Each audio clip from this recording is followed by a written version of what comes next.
हे मुनिवर, धनतेरस एवं दीपावली कैसे मनाना चाहिए? पास में हे मुनिवर, धनतेरस एवं दीपावली कैसे मनाना चाहिए, इसका समाधान करने के लिए बात करें। हे मुनिवर, नमस्ते महाराज जी, मेरी जिज्ञासा है, कृपया उसका समाधान करें। भक्त और भगवान के बीच कैसा संबंध होना चाहिए, कृपया समझाने की अनुमति।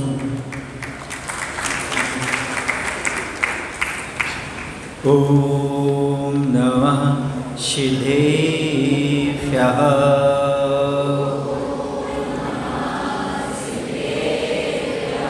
ओम नमः सिद्धेभ्यः।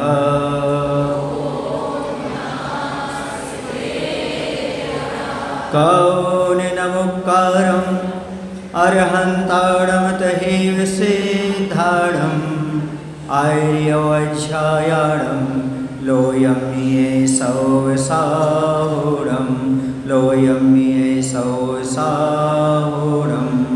पूरे देवादेव श्री महावीर भगवान की, आचार्य कुंद महाराज की, शरण महामंडल विधान की, आचार्य गुरुदेव भगवान श्री विद्यासागर जी महाराज की।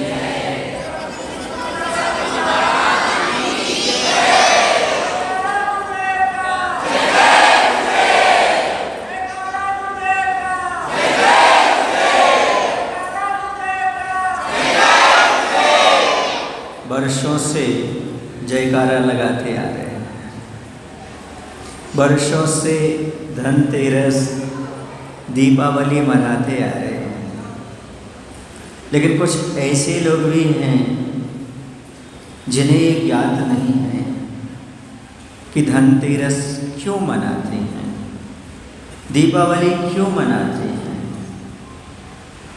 धनतेरस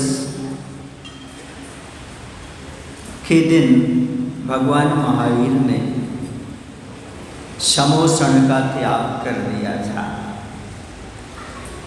क्योंकि आत्मकल्याण में यह भी बाहरी विभूति भी बाधक लग रही थी। और 2 दिन पहले मोक्ष के जाने से समोषण का त्याग करके योग निरोध में बैठ गए थे, वो है भगवान महावीर भगवान। इस प्रकार से वहाँ तो ध्यान में चले गए, तो वह धनतेरस हो गई। उसका नाम था धनतेरस। भगवान तो धन्य हो गए, और ऐसे भगवान को पाकर हम भी धन्य हो गए, इसलिए धनतेरस हो गए। ध्यान तेरस भी कह सकते इसको, लेकिन लोगों ने उसे धनतेरस के नाम से प्रसिद्ध कर दिया। भगवान तो धन छोड़ करके गए थे। समोषण विभूति जो बाह्यरंग लक्ष्मी है, उसे छोड़ करके मोक्ष लक्ष्मी को प्राप्त करने के लिए वह ध्यान में चले गए, इसलिए वह तेरस धन्य हो गई। यह धनतेरस मनाई जाती है। इसे धनतेरस मत कहना आप। जैन दर्शन के अनुसार या तो ध्यान तेरस कहो, ध्यान और योग की प्रक्रिया की बात करो। उस दिन आपको भी ध्यान और अपने जीवन को धन्य करने की बात करना चाहिए।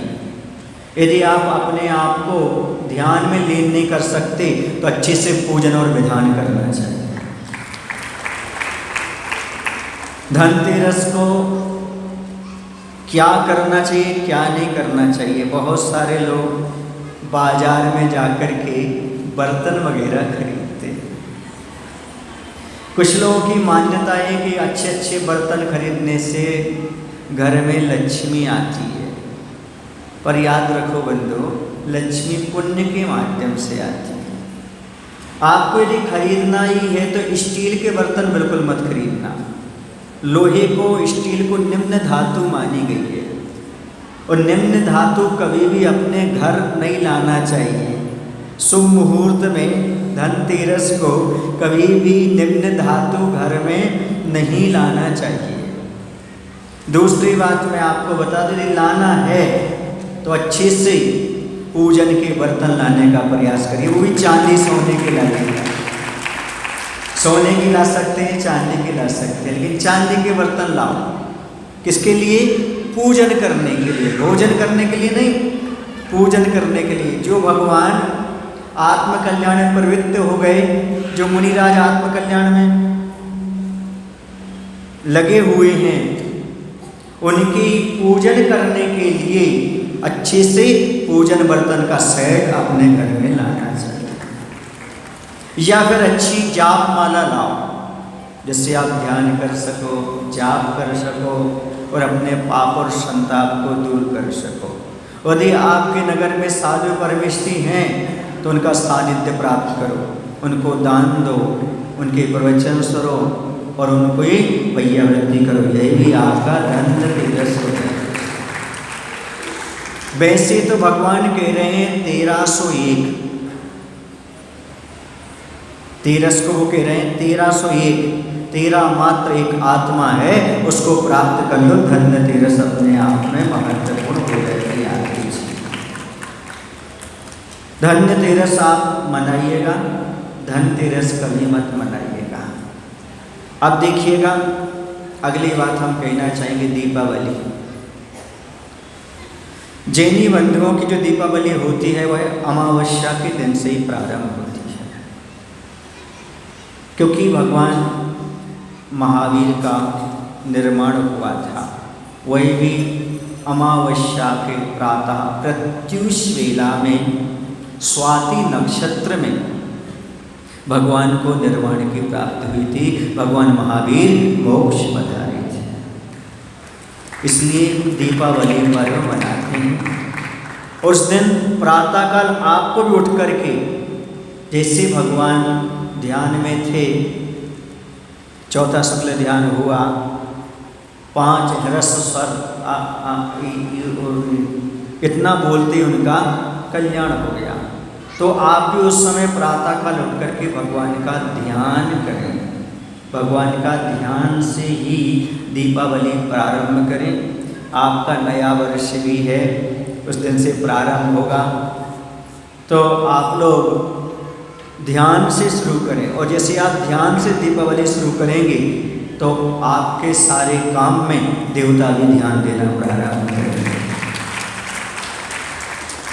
और अपनी दैनिक चर्या से निर्वृत्त होकर के शुद्ध वस्त्र पहन करके भगवान की पूजन करें, निर्माण लाडू चढ़ाएं।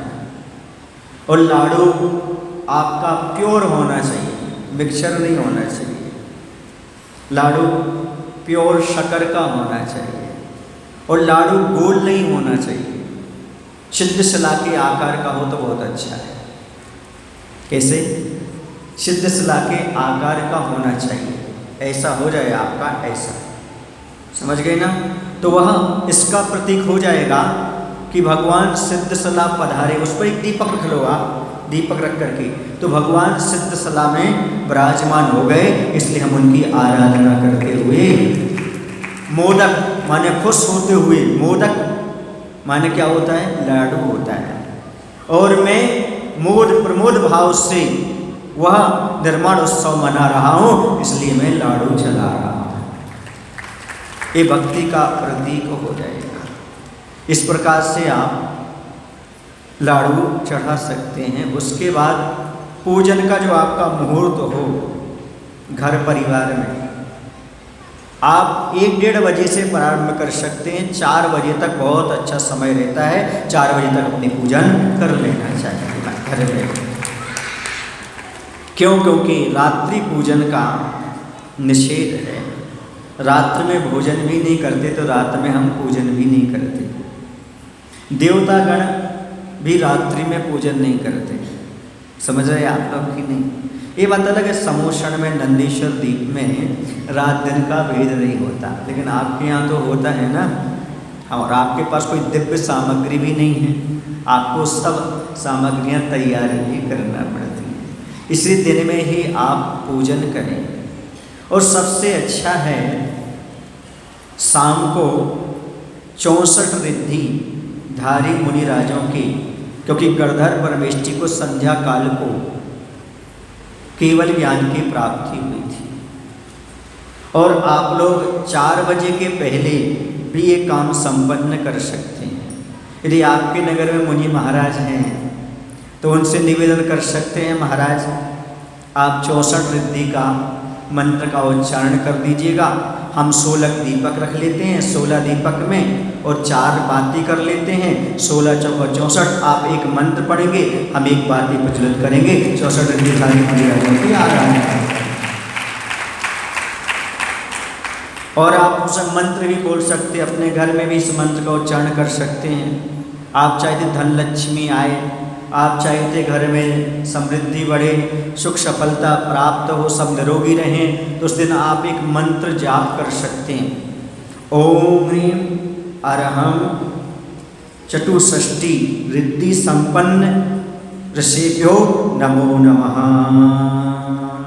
इस प्रकार का मंत्र अपने घर में लिख भी सकते हैं, उसका वाचन भी कर सकते हैं, बार बार जाप भी कर सकते हैं, जिससे आपके लिए फिर धन लक्ष्मी की जरूरत नहीं पड़ेगी, अपने आप दौड़ती चली आएगी। जहाँ पर 64 रिद्धिधारी मुद्राजों की आराधना होगी वहाँ पर सारी चीज़ें अपने आप प्राप्त होती चली जाएंगी। ऐसे आप 64 रिद्धिधारी मुद्राजों की जाप मंत्र आदि कर सकते हैं।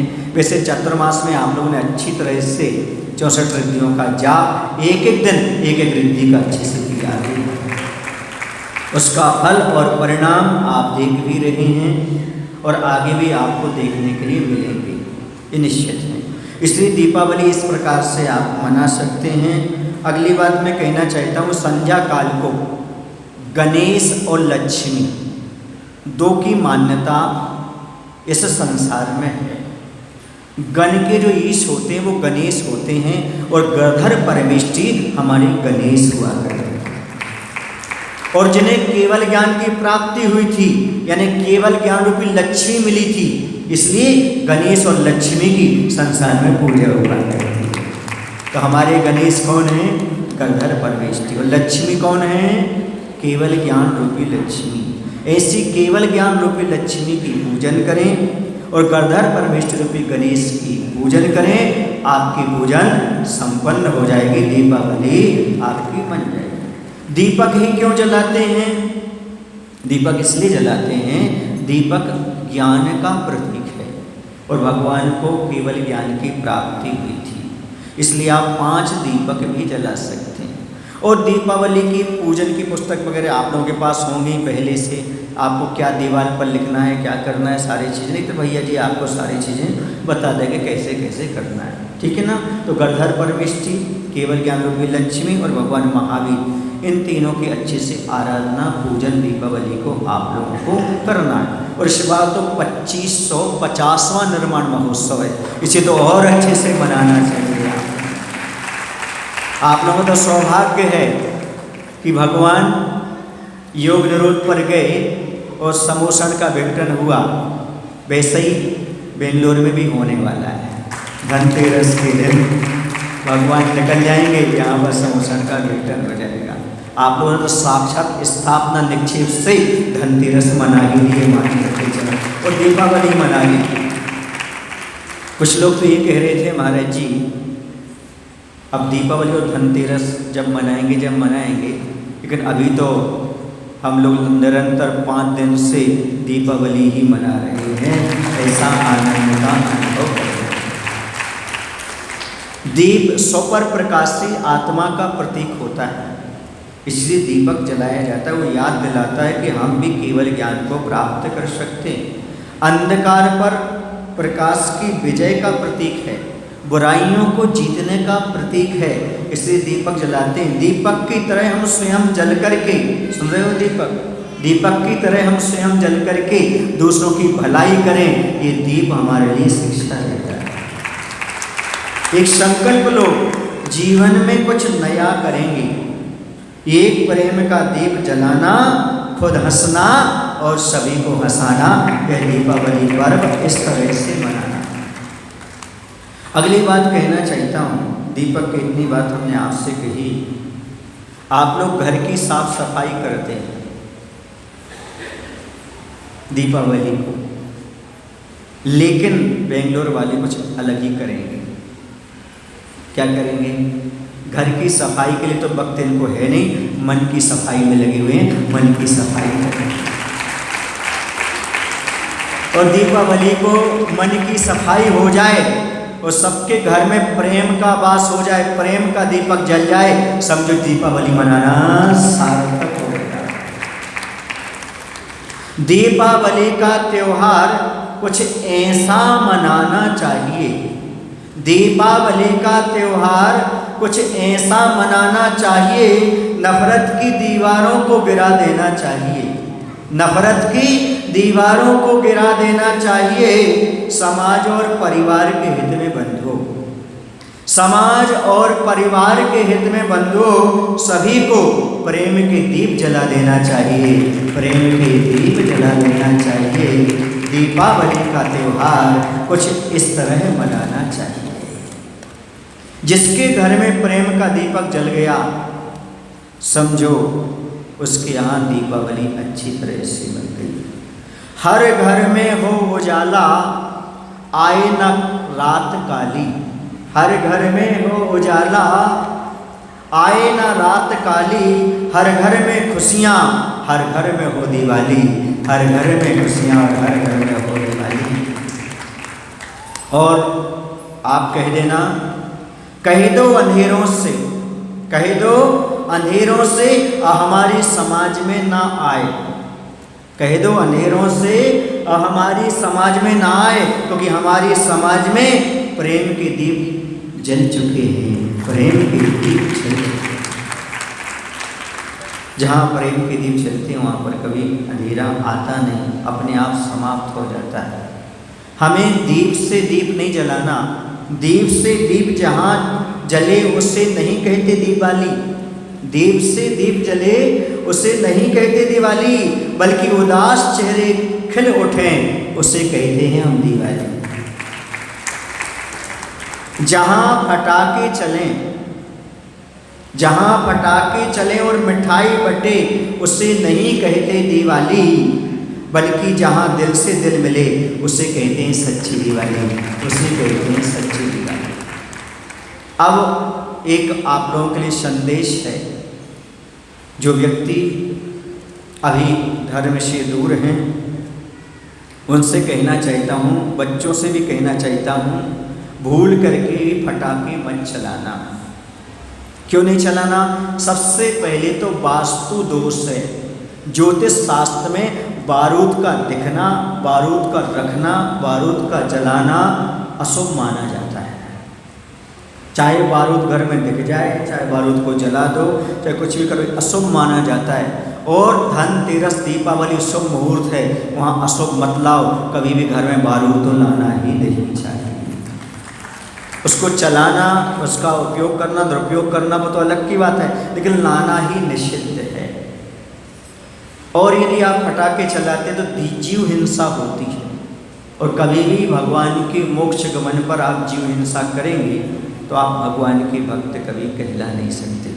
इसलिए जीव हिंसा के पाप से बचना चाहते हो तो फटाके नहीं चलाना।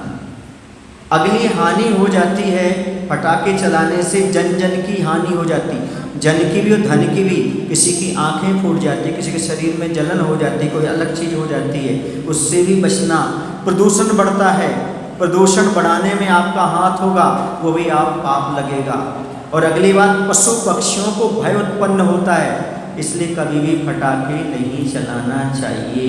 दीप जलाइए, बाजी बजाइएगा, वाद्यंत्र बजाइएगा, भगवान की भक्ति करिएगा, पर कभी भी पाप के कार्य मत करिए, फटाका मत चलाइएगा, आपकी दीपावली सार्थक हो जाएगी। कई लोगों की आंखें खराब हो गई, कई लोगों के शरीर में अन्य जगह क्या हो गया, नुकसान हो गया, कहीं किसी का घर जल गया, कहीं कुछ हो गया। ये सब फटाके के दुष्परिणाम हुआ करते हैं। इसलिए कभी भी आपको फटाके भूल के नहीं चलाना। और धन की भी हानि होती है, क्योंकि बहुत महंगे महंगे फटाके आते हैं आजकल।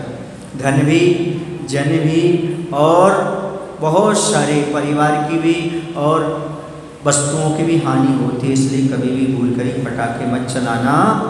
दीपावली का त्यौहार जरूर मनाना, दीपावली का त्यौहार जरूर मनाना, पर भूल कर भी गुरु आज्ञा ना भुलाना।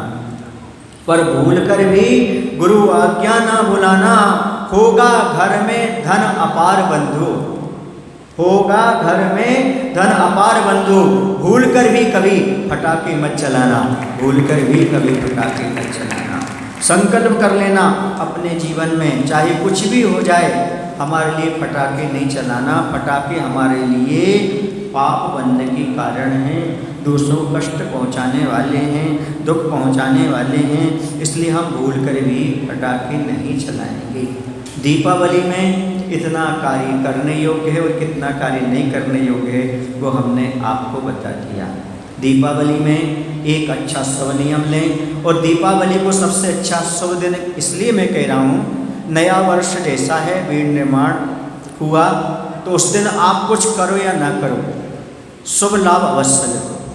अपने घर के यहाँ ऊपर लिखते हैं श्री, और आजू में लिखते हैं दरवाजे के यहाँ, है ना, शुभ और लाभ। ये क्यों लिखते हैं? क्योंकि हमारे यहाँ लक्ष्मी तो आए, लाभ तो हो, लेकिन शुभ हो, कभी अशुभ लक्ष्मी ना आए, अशुभ तरीके से हमारे यहाँ धन करते हैं। न्याय नीति से ही धन हमारे घर में आए, ऐसे भाव रखना शुभ लाभ। और दूसरा लॉजिक ये भी है मेरी दृष्टि में, श्री माने केवल ज्ञान, केवल ज्ञान को प्राप्त करके अब लोग चले गए। अभी जो हम वर्तमान में हैं, यहाँ पंचम काल में अभी कोई केवल ज्ञानी नहीं है, लेकिन शुभ माने शुभयोगी मुनिराज अभी विचरण कर रहे हैं, उनका लाभ हमारे दरवाजे से होता रहे। हमारे यहाँ मुनि महाराज की आहारचर्या संपन्न हो, हर वर्ष, हर रोज, हर दिन हमारे इस दरवाजे से मुनिराज का आगमन होता रहे। श्री शुभ लाभ जो आगे श्री को प्राप्त करेंगे, ऐसे शुभ उपयोगी। क्यों? क्योंकि जिसके घर मुनिराज के चरण पड़ जाते हैं, रत्नत्रधारी के चरण पड़ जाते हैं, उसका घर वैसे ही शुभ हो जाता है। लक्ष्मी अपने आप उसके घर में आती चली जाती है। जहाँ रत्नत्र आ जाते हैं, रत्नत्र के धनी आ जाते हैं, वहाँ रत्न आ जाए, इसमें कोई बड़ी विशेषता नहीं।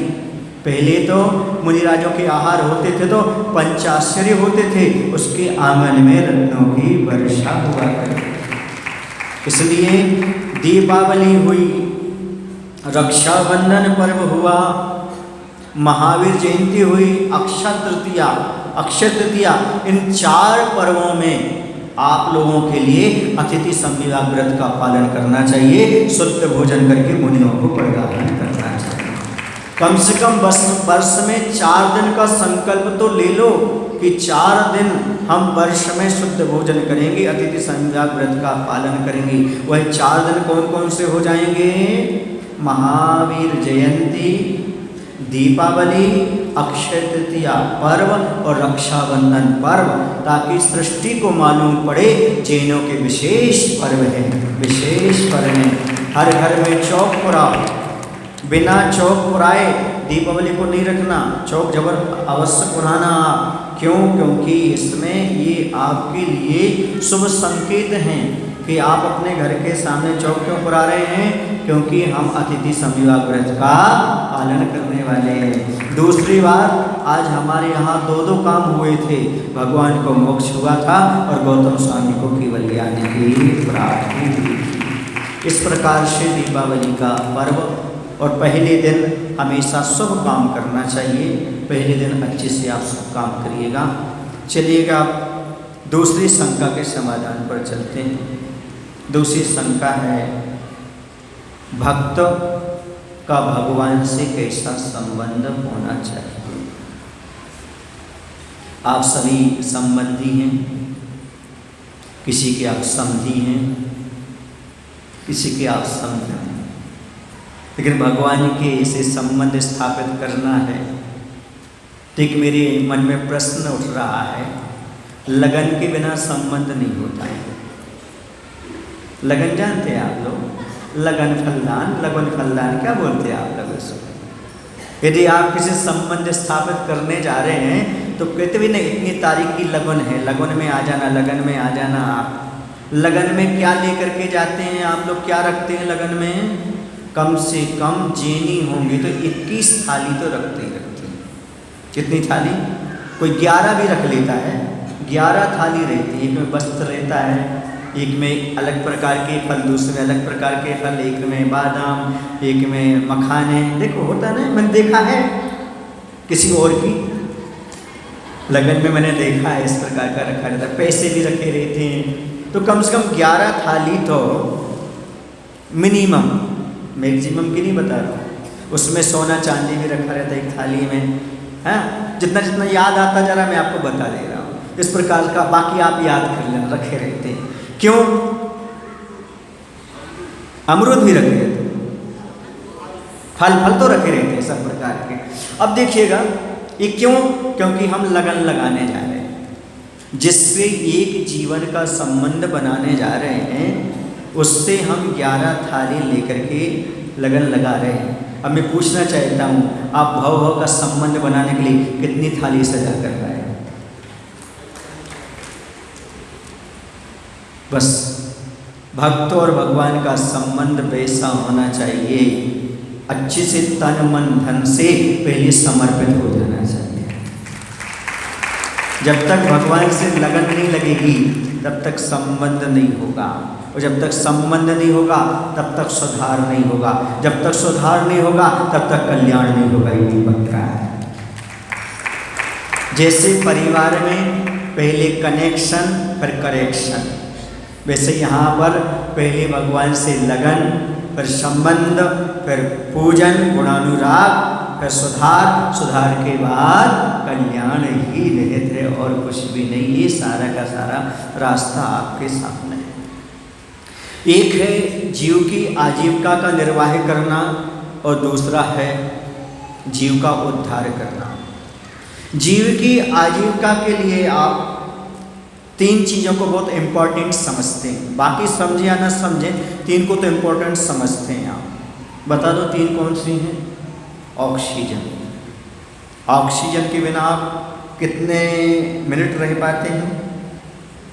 नहीं, आप तो ऑक्सीजन ले ही रहे हैं। आप कुछ लें या ना लें, क्या लेते रहते हैं? 24 घंटे ऑक्सीजन, चाहे सो रहे हो, चाहे जाग रहे हो, चाहे कुछ भी कर रहे हो। दूसरा होता है पानी। पानी भी आप ऑक्सीजन से कम लेते हैं, लेकिन पानी के बिना भी जल ही जीवन है, उसके बिना भी आपका जीवन नहीं चलता है। फिर उसके बाद आता है भोजन। भोजन भी आपको दिन में 2 बार, 1 बार, 3 बार, अब जैसे जैसे आपकी स्थिति आपको लेना पड़ता है। चौथी बात आती है दवाई, औषधि। औषधि आपको लेना पड़ती है। अब प्रश्न ये उठता है कि आपने इनको लेना तो स्वीकार किया क्योंकि हमारे जीवन का निर्वाह हो जाए, लेकिन आपने कभी जीवन के निर्माण के बारे में कुछ तय किया कि आप कितनी बार क्या लेंगे, कितनी बार कैसे लेंगे, क्या करेंगे? ऑक्सीजन का आपका नियत है, भोजन पानी का आपका नियत है, दवाई औषधि आपको पता है लेना पड़ती है, लेकिन भगवान की भक्ति कब, कैसी, कहाँ करना चाहिए इसके बारे में आपने कभी सोचा क्या? तो सुन लो, सबसे पहले आते हैं अपन दवाई पर आते हैं। दवाई आप कब लेते हैं? गरज पड़ने पर। जब शरीर में रोग हो जाए, व्याधि हो जाए, तब आप दवाई लेते हो और लेते समय ये सोचते हो भगवान जल्दी रोग ठीक हो और हम इसको छोड़ दें। बस भगवान का संबंध कुछ लोगों का ऐसा ही है। गरज पड़ी से भगवान के दरवाजे आ गए, भगवान के दरवाजे, भगवान हम छत चढ़ाएंगे, भगवान हम ऐसा करेंगे, विधान करेंगे, ये करेंगे, वो करेंगे, और ये सोचते जैसे हमारा काम हो गया, स्वस्थ हो गए, वैसे जल्दी छोड़ दी। जैसे औषधि आप मजबूरी में लेते हो, वैसे किसी ने बता दिया ऐसा करो तुम्हारा रोग ठीक हो जाएगा, संतान हो जाएगी, इस प्रकार की आदि आदि प्राप्त हो जाएंगे, ये सोच करके जो धर्म करते हैं, समझो वो दवाई समझ करके धर्म को स्वीकार कर रहे हैं। ये तो हम बिल्कुल पक्ष में नहीं हैं, ऐसा धर्म कभी मत करो आप। क्यों? क्योंकि जो व्यक्ति हमेशा भगवान की भक्ति करते हैं उन पर इस प्रकार की गरज पड़ती नहीं है, ऐसी गाछ पड़ती नहीं है, उनके लिए इस प्रकार का कुछ आयाम करना नहीं पड़ता। अब दूसरे नंबर पर आता है भोजन।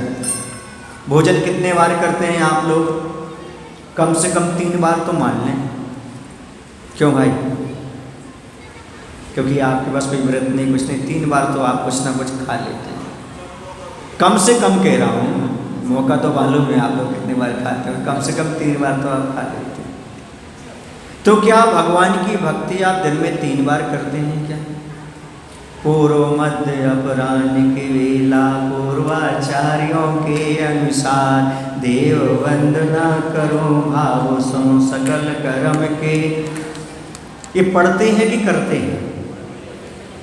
अब बताओ कैसे काम चलेगा? 3 बार भोजन भजन एक बार, उसी में तो आते हैं संकट हजार, इसीलिए तो आते हैं संकट हजार।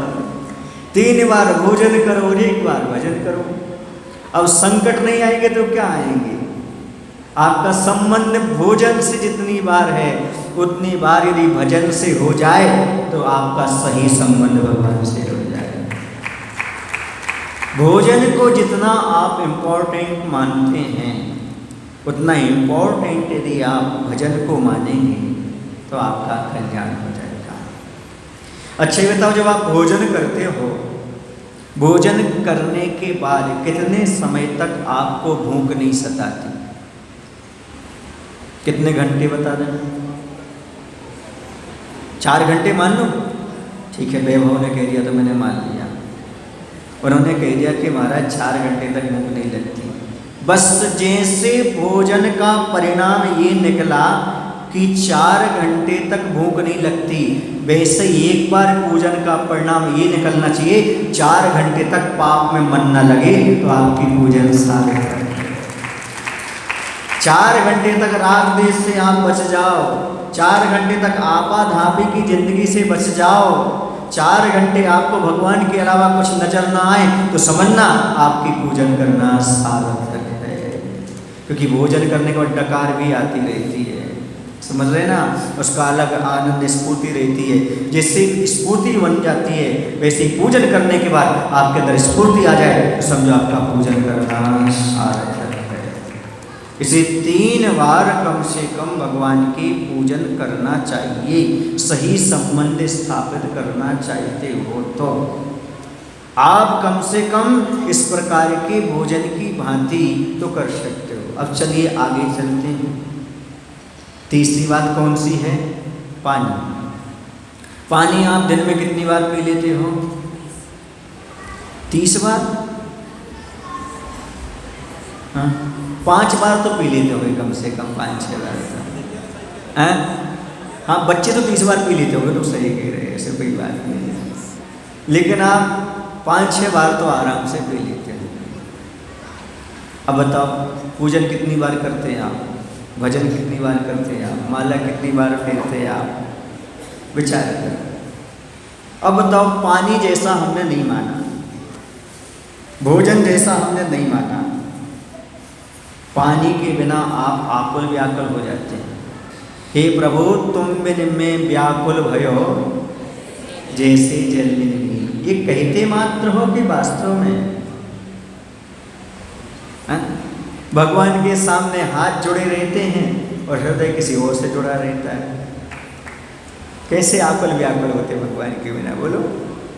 जैसे मछली एक क्षण भी पानी से विलग किया जाए तो तड़पने लगती है, ऐसे क्या आप भगवान से एक क्षण बाहर होते हैं, दूर होते तो आप तड़पते हैं क्या? ऐसी तड़पन पैदा होती है क्या? तो भगवान से निवेदन करो, हे भगवान आज तक हम आपके सामने हाथ जोड़े रहे और हृदय दुनिया से जोड़े रहे, इसलिए हृदय शून और मिथ्या दृष्टि बनी रहे। अब भगवान समोषण में हम आकर के दुनिया से हाथ जोड़ते हैं। हाथ जोड़ना 2 प्रकार के होते हैं। दुनिया से हम हाथ जोड़ते हैं, आपके सामने हृदय जोड़ते हैं। हम हृदय वाले सम्यक दृष्टि हो जाएंगे, हृदय वाले सम्यक दृष्टि। ये सोचो, हृदय हमें भगवान से जोड़ना है, जिससे पानी के बिना तड़पन होती है। कब पानी मिले, कब पानी मिले, ऐसे कब जिनवाणी मिले, कब जिनवाणी मिले। ऐसा भाव अंदर आना चाहिए। जिन दिन भगवान की वाणी सुनने को मिले और जिस दिन ना मिल पाए उस दिन हो जैसे हम प्यासे रहे हुए हो, हमें आज कुछ मिला ही ना हो, कुछ उपलब्धि ना हुआ हो। ऐसा यदि अपने अंदर भाव उत्पन्न होता है तो कुछ हमारा भक्ति के माध्यम से भगवान से संबंध जुड़ सकता है। पानी क्या करता है? पानी भोजन को पचाता है। ऐसी भगवान की वाणी व्यवहार को बचाने में सहयोग होती है। आपका व्यवहार समीचीन बन जाता है, आपका व्यवहार एक दूसरे का पच जाता है, अच्छा हो जाता है। इसलिए जैसे बने वैसे अपने जीवन में दिन में 3 बार स्वाध्याय करना चाहिए। स्वाध्याय करने से जैसे आपका वो पानी पीने से भोजन पचता है, उसी प्रकार से आपका व्यवहार भी अच्छी तरह से बच सकता है। क्योंकि स्वाध्यायशील व्यक्ति कसायों को मंद करता जाता है, और जिसकी कसाय मंद हो जाती है, नियम से वह व्यक्ति दूसरों से अच्छी तरह से व्यवहार का पालन कर सकता है, दूसरे के व्यवहार को भी, कटु व्यवहार को भी बचा सकता है। यही भगवान की भक्ति का सही फल, सही उद्देश्य आपको उपलब्ध हो सकता है। अगली बात है ऑक्सीजन। ऑक्सीजन दिन में कितनी बार लेते हो?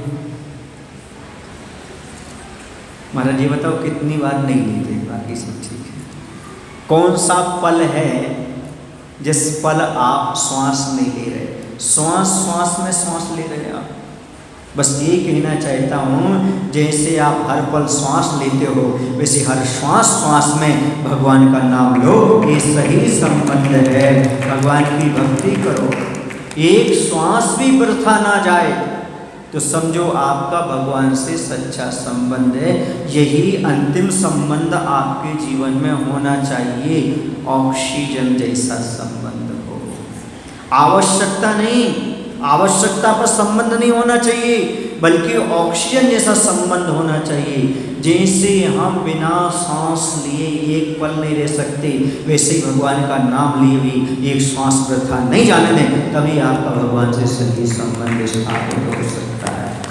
भक्ति एक माध्यम है जिसके माध्यम से हम भगवान से संबंध स्थापित करते हैं, भगवान बनने की प्रक्रिया को समझते हैं। और भक्ति करने का एक ही उद्देश्य होना चाहिए, भगवान बनने का। हे भगवान, हम आप जैसे बनना चाहते हैं, आपके संबंधी नहीं बनना चाहते हैं, आप जैसे ही बनना चाहते हैं। आपसे संबंध इसलिए स्थापित किया है कि हम आप जैसे ही बनना चाहते हैं, और कोई हमारा उद्देश्य नहीं है। लेकिन कुछ लोग औषधि जैसा भगवान से संबंध रखते हैं, या तो भादों में आकर के अच्छे से अभिषेक पूजन कर लेते हैं। एक कवि ने बहुत अच्छी पंक्ति लिखी है, कौन सी नदी प्रशंसनीय है, और इस पर मैं घटित कर रहा हूँ कौन सा भक्त प्रशंसनीय है। सुनो, कौन सा भक्त प्रशंसनीय है, कौन सी नदी प्रशंसनीय है? भक्ति भाव भादो नदी सबही चली गहराए, सरिता सोई सराइये जेठ मास ठहराए। कवि ने लिखा है कि हमारी भक्ति भादों की नदी जैसे नहीं होना चाहिए। भादों, सावन भादों में हर नदी गहरा कर चलती है, खूब पानी भरा रहता, खूब पानी भरा रहता है। लेकिन सरिता वही प्रशंसनीय होती है जो जेठ मास में भी पानी सहित हो। वैसे ही वह ग्रस्त भक्त प्रशंसनीय नहीं होता जो भादों में आकर के भक्ति करता है, बल्कि वह 12 महीनों भक्ति करता है, वही भक्त प्रशंसनीय हुआ करता है। भादों के महीने में अकेले भदैया बनने से कुछ नहीं होगा, हमेशा भदंत बन जाओ, भद्र प्राणी बन जाओ, और जेठ मास में भी भगवान की भक्ति करते हुए जाओ, तो समझना आपकी भक्ति सार्थक है, आपसे भगवान का संबंध बहुत अच्छा है। वैसे यहाँ बेंगलोर में तो बहुत सारे लोग हैं जो अभिषेक करते हैं लेकिन पूजन नहीं करते। करते तो हैं लेकिन जितने अभिषेक करते उतने पूजन नहीं करते हैं। तो उनसे मेरा कहना है, समोषण में यदि तुम कुछ सार्थक चीज लेना चाहते हो तो अभिषेक तो आप कर ही रहे हो, जो नहीं कर रहे हैं वो अभिषेक का संकल्प कर सकते हैं। जब तक हम बेंगलोर में ज्ञानोदय में रहेंगे, स्वस्थ रहेंगे, हम अभिषेक करेंगे। और जो अभिषेक करते हैं वो संकल्प कर लें, एक पूजा छोटी समुच्चय पूजन करके 15 मिनट में अपने घर प्रस्थान कर जाएंगे। ऐसा संकल्प कर सकते हैं। स्वस्थ रहते हुए, अपने घर में रहते हुए, और कोई विशेष मजबूरी ना आए आपने शादी की, इस प्रकार का आप उसमें छूट रख करके बाकी सब आप संकल्प कर सकते हो। तो आपका समझ लेना ये संबंध बहुत अच्छा है। दूसरी बात आपको बता दूं, जो आपका पानी है, जो आपका भोजन है, वो पेट के अंदर जाता है। किसके अंदर जाता है? पेट के अंदर जाता है। लेकिन ऑक्सीजन कहाँ जाती है? बोलो, हार्ट में जाती है।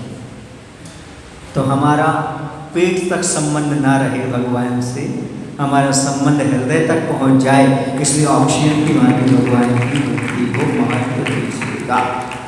कितने लोग हैं जो ऑक्सीजन को महत्व देते हैं? कोरोना में तो सब समझ गए कोरोना में किसकी जरूरत पड़ती है। ऑक्सीजन की जरूरत पड़ी, ऑक्सीजन जिसको मिल गई वो बच गए। मैं कहता हूँ वो ऑक्सीजन से नहीं बची, वो डॉक्टर बताएगा। मैं तो कहता हूँ वो बचे हैं जो निरंतर भगवान की भक्ति करते रहे हैं, उस ऑक्सीजन को लेते रहे।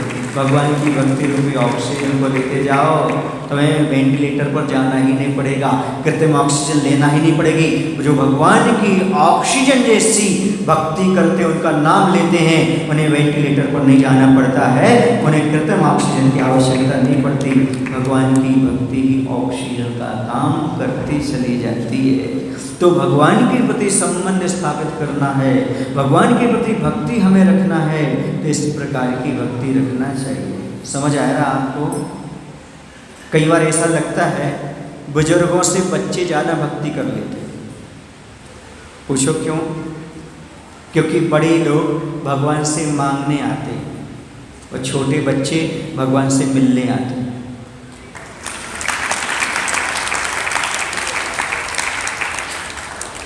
मांगने आने वालों के लिए कुछ नहीं मिलता, जो मिलने आते हैं, दर्शन करने आते हैं, अलग ही है। एक बच्चा हमसे पूछता है, महाराज जी कि भगवान जी आपसे बोलते हैं? हमने कहा बोलते हैं। बोले कब बोलते हैं? जब हमने कहा हमारी भाषा हो जाती है तोतली, तब भगवान की प्रतिमा नजर आती है बोलती। तोतली भाषा में भगवान से पूछो, बच्चे बन करके भगवान से पूछो, तो भगवान सारे के सारे उत्तर अपने आप देते चले जाते हैं, है ना स्वरूप? देते जाते ना। तो कैसे देंगे वो? जब आप बड़े तोतली भाषा में पूछेंगे, भगवान हमारे लिए बताओ क्या करना, कैसे करना।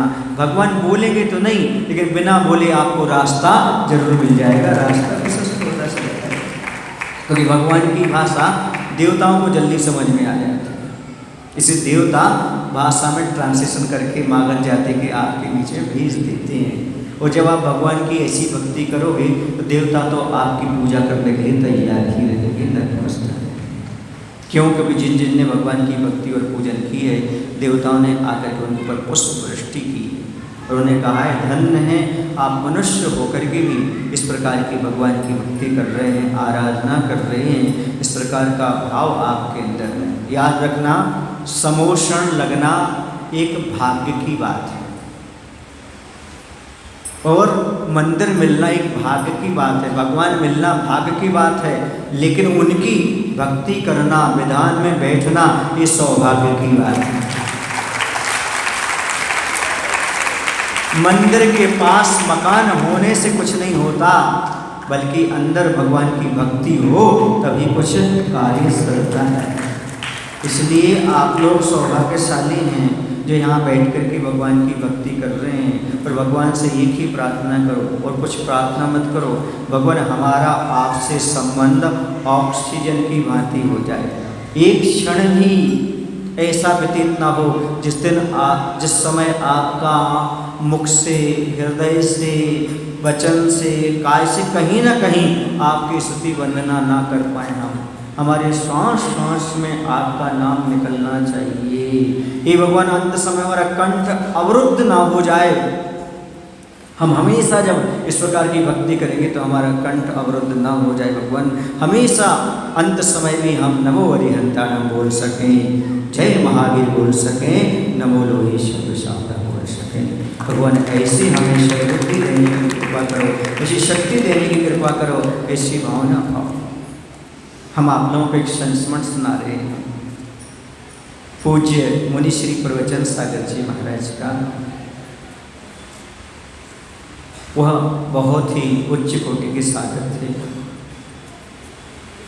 उनकी संदेखना जब हुई उस समय सारे साधुओं की आंखों से आंसू आ गए। इतना तक कि आचार्य से जब व्यक्त कर रहे थे तो उनकी आंखों से भी आंसू झलक आए थे। अचानक संग से उनका निर्णय सागर जी का और प्रवचन सागर जी का विहार हुआ और वह कटनी पहुँचे। रास्ते में वहाँ कहीं उन्हें किसी जानवर ने, कुत्ते आदि ने, वैसे तो वो शायद अमरकंटक में ऐसा हुआ था, मैं वहीं था उस समय, शौच क्रिया के लिए गए हुए थे और पता नहीं कौन सा जानवर आकर के उनको काट के चला गया। ध्यान नहीं दिया। उन्होंने कहा देखो यहाँ कुछ मधुमक्खी जैसे ने काटा थोड़ा सा, उसमें दांत दिख रहे थे। उनको ये सब महसूस ही नहीं हुआ कि काटा किसने, लेकिन दूर जाता हुआ एक कुत्ता दिखाई दिया, बोले इसने काटा होगा। ऐसा हुआ कि ऐसा काटा। अब कुछ नहीं, ऐसे ही समय निकलता गया, कोई ध्यान नहीं दिया उस पर। और फिर जब कटनी पहुँचे वहाँ पर उनका स्वास्थ्य बिगड़ने लगा। स्वास्थ्य बिगड़ते बिगड़ते ऐसी स्थिति हो गई। लेकिन उनका एक अभ्यास था, हमेशा माला फेरते रहते थे। तो उपवास के दिन भी माला, कैसे भी खाली बैठेंगे तो वो हमेशा जाप करते रहते थे। और उस समय आप सोचो कैसी स्थिति होगी शरीर की। फिर उन्होंने अपना जाप अनुष्ठान नहीं छोड़ा। उस समय भी उनके शरीर की अस्वस्थता होते हुए वह जाप करते रहे, जाप करते ही उन्होंने अपने शरीर का त्याग किया। तो हम लोगों ने आचार्य से कहा, आचार्य जी पूज्य प्रवचन सागर जी महाराज जाप करते हुए अपने शरीर का त्याग किया। तो आचार्य ने एक ही बात कही कि जो जीवन भर जाप करता रहेगा वही तो अंत समय में जाप कर पाएगा। बंधुओं, ये संस्मरण हमें शिक्षा देता है। उनका जीवन ये बताता है कि जीवन का कोई भरोसा नहीं, हर पल जाप करते रहना चाहिए, आप लोगों को पूजन करना चाहिए, धर्म ध्यान करते रहना चाहिए, ताकि अंत समय कब आ जाए पता नहीं और आप जाप करते हुए ही अपने शरीर का त्याग करें, भगवान की पूजन करते हुए शरीर का त्याग करें तो बहुत अच्छा हो, जीवन उन्नत और पवित्र हो जाए। कभी कभी दुर्लभ चीज़ें प्राप्त हो जाती हैं और दुर्लभ चीज़ प्राप्त होने के बाद उसका हम सदुपयोग नहीं कर पाते तो बड़ा पश्चाताप होता है। कुछ लोग ऐसे हैं जिन्होंने समोषण का दर्शन तो कर लिया लेकिन समोषण में बैठ नहीं पाए। कुछ उनकी मजबूरी हो सकती, कुछ उनकी कमजोरी हो सकती है। लेकिन मैं उन लोगों से कहना चाहता हूँ, यदि आपकी मजबूरी है तो मैं कुछ नहीं कहता, अब ऐसा पुण्य बढ़ाओ कि आपके जीवन में ऐसी मजबूरी ना आए। लेकिन कमजोरी है तो उसे दूर करने के लिए मैं आपको संस्मरण सुना रहा हूँ, आपको बाद में पछताना ना पड़े, कभी भी ऐसे कार्य नहीं करना। जैसे भैया जी ने कहा, बिहार में चूकना नहीं, यात्रा में चूकना नहीं। जो समोषण विधान में चूक गए वो पछताएंगे, जो आगे और कार्य में चूक जाएंगे वो पछताएंगे। तो पछताना ना पड़े। जो आहार नहीं दे पाए, भोजन नहीं करा पाए त्यागी वृत्तियों को, वो बाद में पछताएं। इसलिए मैं आपको एक संस्मरण सुना रहा हूँ। आचार्य भगवंत किसी क्षेत्र पर विराजमान थे, शायद कुंडलपुर में विराजमान थे। एक सज्जन आचार्य के पास पहुँचे और आचार्य से कहते हैं, आचार्य जी नमोस्तु, क्या मैं आहार दे सकता हूँ? आचार्य ने कहा, अरे आप तो आहार दे क्या, ले भी सकते हो।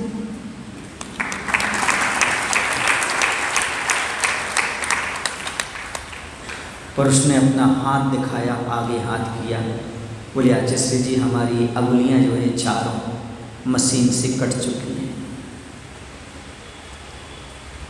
आचार्य ने कहा पहले आपने कभी आहार दिया? उसकी आंखों से आंसू आ गए।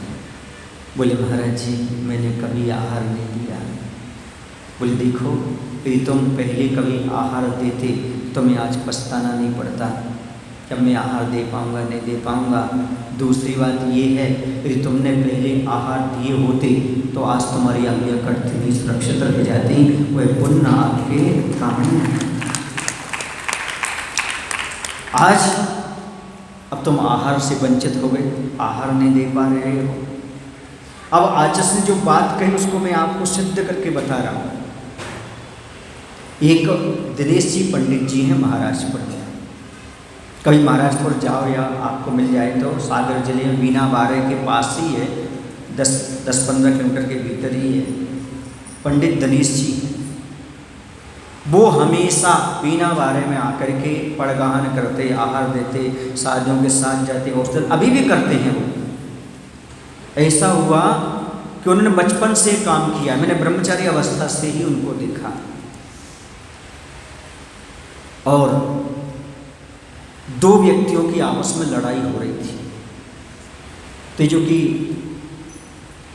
अहिंसक धर्मात्मा, इन्होंने सोचा देखो ये उसके लिए तलवार मार रहा है सामने वाले को। उन्होंने जाकर के तलवार हाथों से झेल ली और तलवार झेल ली, उनकी 4 उंगलियां कट के लटकने लगी ऐसे उस तलवार को झेलने पर। लेकिन वो तत्काल हॉस्पिटल गए और उनकी अगली सुरक्षित हो गई। आज भी वो मुनि महाराज को आहार दान दे पा रहे हैं। आचार्य ने यही कहा कि पहले क्या आपने आहार दान दिया होता जैसे गणेश जी ने दिया तो अब क्या हुआ, उनके हाथ कटने के बाद भी अंगुलियां जुड़ गई, सुरक्षित हो गई। ये है बंधुओं साक्षात परिणाम। हम शास्त्रों में पढ़ते हैं, ग्रंथों में पढ़ते हैं कैसा कैसा फल मिलता है, वो तो श्रद्धा का विषय है। कि जब हम अपनी आँखों से देखते हैं तब भगवान के और मुनि के दान पर अपने आप विश्वास हो जाता है कि इस प्रकार का हम श्रद्धा रखेंगे, इस प्रकार की भक्ति करेंगे, इस प्रकार के दान आदि करेंगे तो हमारे सारे शरीर सुरक्षित रहेगा। घटना तो घटेगी, घटना नहीं रुकेगी, लेकिन उस घटना में कुछ बुरा घटित नहीं होगा बल्कि लोगों को प्रेरणा मिलेगी। देखो भगवान का अभिषेक पूजन करता था, उसका परिणाम है, उसका सारा का सारा सुरक्षित निकल गया, सुरक्षित कि आप लोगों को भगवान की भक्ति करते हुए, धर्म ध्यान करते हुए शिक्षा लेना है कि हमें कभी भी भगवान के अभिषेक पूजन से वंचित नहीं होना, कभी मुनि दान से, 4 प्रकार के दान से कभी वंचित नहीं होना। जहाँ भी आपके लिए अवसर मिले वहाँ कार्य करना। जहाँ भी आप इस गांव से दूसरे गांव जाएं, कुछ रख के जाएं ना जाएं, अपने साथ धोती दुपट्टा रख करके अवश्य जाएं, ताकि उस गांव में जाकर आपको मंदिर मिल जाए तो अभिषेक कर सकें, मुनि महाराज मिल जाएं तो आहार दान दे सकें। कभी भी आप ग्रहण करें और ध्यान रखो आपके साथ यदि धोती दुपट्टा रहेंगे तो पुण्य भी आपके साथ चलेगा, क्योंकि आपकी भावना है मैं अभिषेक और पूजन के लिए लेके जा रहा हूँ, तो पुण्य आपके साथ चलेगा। बीच में कोई घटना घटेगी तो धोती दुपट्टा का पुण्य आपके लिए आड़े आ जाएगा, आपको बचाने का प्रयास करेगा। और आपके भाव हैं, ये क्यों रखा, अभिषेक पूजन को। जैसे ही भाव के आपने अभिषेक पूजन के दान के, वैसे आपके पुण्य का संचय होना प्रारंभ हो जाएगा। आप रंगीन और अच्छे कपड़े तो रखते हैं, पार्टी में कैसे पहनेंगे, वहाँ कैसे पहनेंगे, शादी में कैसे जाएंगे, लेकिन सच्चा सावक इस पर ध्यान नहीं देता।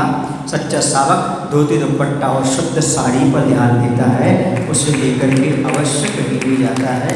तो ध्यान रखें हम भगवान की भक्ति और भक्त का संबंध कैसा होना चाहिए, तो औषधि जैसा नहीं होना चाहिए, भोजन जैसा नहीं होना चाहिए, पानी जैसा नहीं होना चाहिए, बल्कि ऑक्सीजन जैसा हो जाना चाहिए।